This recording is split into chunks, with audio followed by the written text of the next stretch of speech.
হে everyone, আমি তানভি প্রায় অনেক দিন পরে একটা ভ্লগ নিয়ে চলে এসেছি। তো আমার মুখে এই গ্লোবটা দেখে বুঝতেই পারছো যে আমার এক্সামটা শেষ হয়ে গেছে।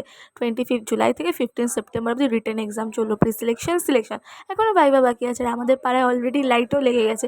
কার এরকম লাইট লেগে গেলে পড়তে ইচ্ছা করে বলো তো? আবার দুর্গা পুজো বলে কথা, আর ওই গলিতেই যেন পুজো হয়। সকাল সকাল ঘুম থেকে উঠে ব্রাশটা করে নিলাম, তারপরে হুট করে ভ্লগটা স্টার্ট করায় মা বুঝতে পারেনি। তো মা এখানে জিজ্ঞেস করছে কী করছিস। দেন আমি চুলটা আঁচড়ে নিলাম অ্যান্ড জলের বোতল নিয়ে বসে গেলাম, কারণ খালি পেটে জলটা মাস্ট। সিনেমা দেখতে, ঘুম থেকে উঠেই সিনেমা, কারণ একটু তো রিল্যাক্স দরকার। বলো তো এই সিনেমাটার নাম কি? তারপরে বসে গেলাম ব্রেকফাস্ট করতে। পরোটা আর সস ছিল ব্রেকফাস্টে। তারপর রেডি হয়ে, সেদিনকে পড়ানো ছিল না, সেদিনকে যাওয়ার কথা ছিল চাঁদা কাটতে। ক্লাবেই পুজো হয়, তো আমি আর সব বাচ্চারা মিলে চাঁদা কাটতে যাব। তো ফার্স্টে চলে গেছিলাম ক্লাবে, আর এখানে দাদা ছিল আর বাচ্চাগুলো ছিল।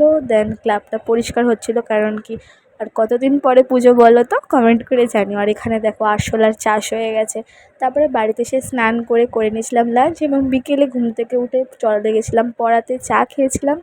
তারপর চলে গেছিলাম পিউকে পড়াতে। এখানে ওদের পড়া কমপ্লিট হয়ে যেতে আমি ক্লিপটা নিয়েছিলাম, তো এখানে ওরা ডিনার করছিল। তারপর বেরিয়ে আমি শতরূপার সাথে চলে গেছিলাম একটা জিনিস আনতে, একটা দিদির বাড়িতে। আর দেখো, এটা হচ্ছে বিশ্বকর্মা পুজোর লাইটিং। দেখে মনে হচ্ছে দুর্গা পুজো চলেই এসছে, আসলে তো চলেই এসছে। তারপরে এসে ডিনার করে এখানেই ব্লগটাকে এন্ড করি।